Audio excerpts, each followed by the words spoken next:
Damos ya la bienvenida a nuestra querida Diana Carrillo, quien, bueno, para variar, nos viene a comentar un poquito sobre las cosas que a veces estamos haciendo como que no tan bien y nos hace un jalón de orejas, pero eso está perfecto, porque así aprendemos un poquito más. Sin embargo, también con mucho amor, siempre nos enseña cuáles son las mejores directrices para que podamos practicar muy fácilmente desde nuestra casa.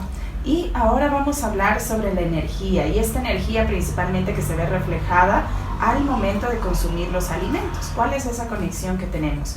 Bienvenida, mi querida Diana, ¿cómo estás? Ay, muy bien, muchísimas gracias por la invitación. Yo siempre feliz de compartir con ustedes este estado y este lugar de bienestar. Entonces es precioso poder compartir con ustedes y con todas las personas que nos escuchan. Gracias. Bueno, parte de lo que yo les decía cuando habíamos hablado sobre este tema es mencionar qué era lo que pasaba en estos días de crisis, que tú habías publicado en tu muro, que una persona te comentaba: lo que me pasaba a mí en este momento de crisis es que no quería comer, no tenía hambre. Y yo digo, a otros quizás les pasaba, y bueno, yo comparto eso de no tener mucha hambre porque me pasó algo similar, pero en otros casos, que también me ha pasado, pero no ahora, es en cambio la ansiedad, cuando quieres comer mucho. Entonces, ¿cuál es esa conexión que tenemos? Cuéntanos sobre el tema de hoy. Ok. Lo pusimos como energías sutiles al comer, pero la verdad es que es la conexión entre nuestro sistema digestivo y el cerebro. Y eso es lo que vamos a tratar. Entonces, solo pensar que el momento que ustedes piensan en comida, enseguida empezamos a segregar los jugos gástricos, ¿cierto? Entonces, el cerebro está totalmente conectado y nuestras emociones también. Entonces, ¿qué pasa? Que cuando estamos muy estresados, nuestro cerebro envía señales para generar adrenalina, generar cortisol, generar todas estas hormonas que lo que van a hacer es reducir el flujo de oxígeno y de sangre al intestino, al estómago. ¿Por qué? Porque lo que es más importante que funcione son nuestros brazos y nuestras piernas, porque estamos en un estado de riesgo. Entonces el cerebro lo identifica como debemos atacar, debemos defendernos y debemos estar preparados para huir en el caso de que sea necesario. Entonces ahí es donde se afecta y ahí es donde entra esta parte de la que mencionábamos de ¿por qué me da menos apetito? Claro, porque hay menos jugos gástricos, hay menos sangre, hay menos oxígeno, es mucho más lento los movimientos, entonces no podemos digerir de la misma manera, no podemos comer de igual forma porque todo está lento, entonces está básicamente paralizado y eso es lo que mencionabas al momento de decir, sí, se nos quita el hambre. Ahora, en el otro lado que tú me decías, pero a veces también hay mucha gente que dice que pasó comiendo, y de hecho he tenido gente que me dice, oh, yo pasé todos estos días comiendo todo lo que me encontré. Y también ahí hay otra parte fisiológica que funciona, que es el hecho de que cuando nuestro estómago está totalmente distendido, obliga a que la musculatura se relaje para poder sostener esa cantidad de alimento que está en nuestro intestino, en nuestro estómago. Entonces, así obliga a una relajación. Bueno, parte de eso también viene por la programación mental que nosotros mismos nos ponemos en muchos de los casos. A veces permitimos que lo que sucede alrededor nos invada tanto que lo llevamos a nivel mental y luego esto a nivel corporal, a nuestro organismo. ¿Cómo sería esta conexión que podemos practicar desde casa para equilibrarnos? Totalmente, o sea, la realidad que vivimos está totalmente relacionada a nuestros pensamientos y a cómo nutrimos nuestra mente y a lo que estamos observando. ¿Qué pasó muchísimo en estos días?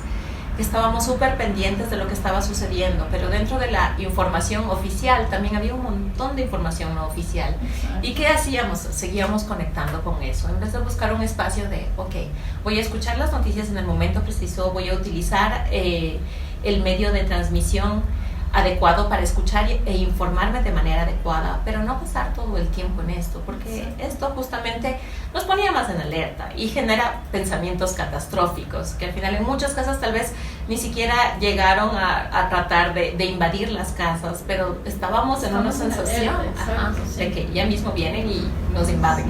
Sí, claro, y aparte que la gente igual empieza a discutir incluso el momento de la comida, porque es, claro, está todo el mundo el momento, por poner un ejemplo, del almuerzo, y viene alguien que te comenta sobre lo que está sucediendo, otra persona que no está de acuerdo, y empiezan estas discusiones en el momento de la alimentación. ¿Qué es lo que pasa? Ahí esa parte, o sea, me parece increíble, es maravillosa y al mismo tiempo es una zona en la que tenemos que generar mucho cuidado, el momento de la mesa y lo que mencionas. Sí, normalmente cuando estamos comiendo deberíamos evitar este tipo de temas, porque es un momento en el que necesitamos apoyarle a nuestro organismo para que se relaje y para que pueda entrar a comer, a digerir los alimentos, a masticar conscientemente, a compartir desde otro estado.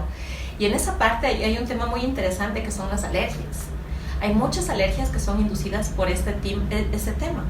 ¿Qué pasa? Que nuestro cerebro asocia todo. Entonces hay veces que estamos dentro de una comida y hay una situación muy álgida y nuestro subconsciente interpreta las cosas como quiere. Entonces dentro de esta situación sintió que la situación fue demasiado fuerte y lo asoció, me invento, unas frutillas, con unas frutillas. ¿Y qué pasa? Pasa una semana, pasa unos días, vuelvo a comer frutillas y me enroncho. Pero yo no tenía alergia a las frutillas, ¿qué pasó?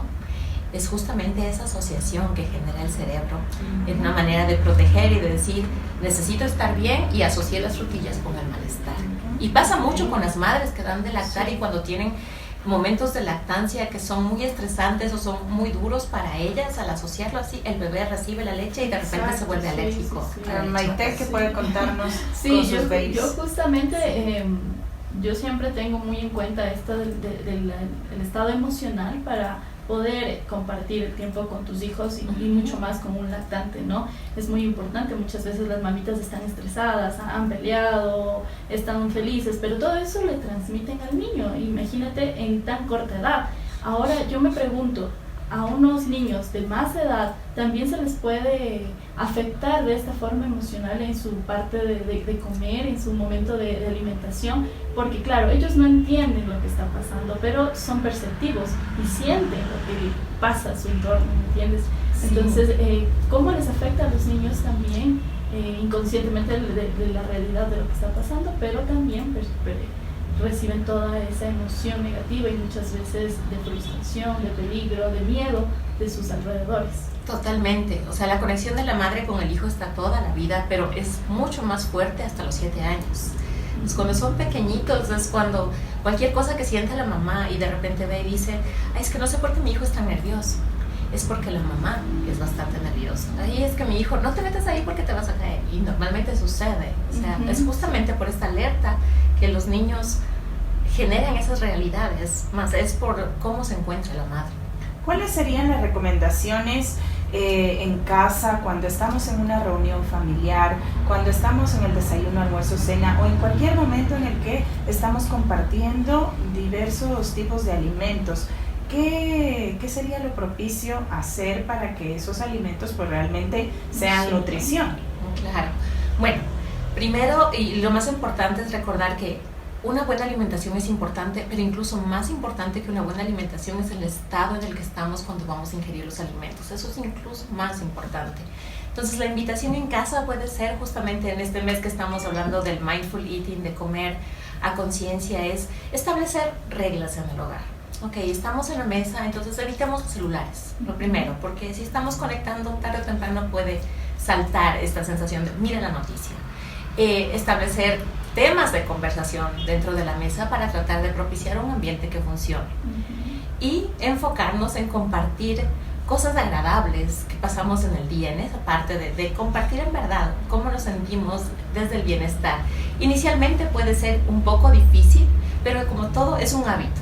Entonces, al establecerlo y al trabajarlo continuamente, ya luego no vamos a tener que pensar al respecto y vamos a disfrutar mucho más de eso. Adicional el respeto también, porque es importante, yo digo que todos se involucren, sean pequeños, sean adultos, sean jóvenes, que todos se involucren en la conversación en base a alineamiento del respeto y, como tú dices, buscar temas que no vayan a desencadenar por ahí un problema y de repente incluso hay personas que se levantan de la mesa enojados y luego ya no consumen los alimentos. Muchas veces a mí me decían, mi pequeño, el primero, no come muy bien, tengo que estar ahí pendiente. Entonces siempre me decían, si no, o sea, si le haces a la fuerza, emocionalmente él no lo va a aprovechar, o sea, lo come ya porque tiene que terminárselo. Entonces qué importante aprender y saber todos estos hábitos que debemos tener para que ellos puedan aprovechar la nutrición adecuada, ¿no? Qué lindo y qué importante para todas las personas, mamitas y familiares que siempre estamos cuidándonos la salud, lo importante que es estar emocionalmente para ingerir los alimentos y aprovecharlos. Mi Diana Bella, cuéntanos cómo podemos ir resumiendo este tema, ya que, como hemos dicho, estamos volando con el tiempo. No sé por qué hoy nos han puesto así como una manivela. No dejan, porque son ya, a ver, la cuestión es que cuando son temas súper interesantes, importantes y que lo has vivido, te concentras tanto que el tiempo pasa volando.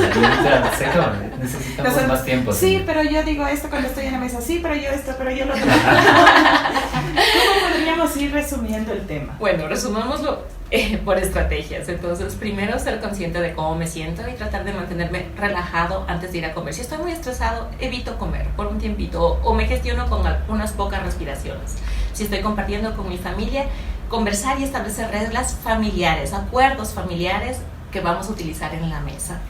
Y ser consistentes. Tal vez al inicio no funcionen perfectamente, pero a largo plazo va a volverse una rutina, un hábito que va a ser muy favorable para todos nosotros. Excelente, Diana Bella. Bueno, les cuento también que vamos a estar este viernes. Seguimos con Diana en esta campaña de precisamente tener la alimentación adecuada y que sea consciente sobre todo. No cualquier tipo de alimentación, sino alimentación consciente. Así es que el día viernes vamos a tener un en vivo desde el espacio tan hermoso que tiene Diana. Nos va a recibir nuevamente viernes 12 del día. Vamos a estar con el en vivo, no se lo pueden perder, en nuestra red de Facebook @atiempo1Love. Gracias una vez más por visitarnos. Gracias a ustedes. Y desde luego a ustedes que nos están siguiendo en redes y nos preguntan ¿a qué hora es el sorteo? Bueno, como vemos la desesperación, entonces lo vamos a hacer ya en un ratito más. ¿Quieren comunicarse con Diana? Pues recuerden que pueden visitarla también en sus redes. Cuéntanos antes de irte, ¿dónde pueden contactar? Instagram, Diana Carrillo HC. Pueden buscarme en mi página web www.dianacarrillohc.com, el celular 099-500-4415.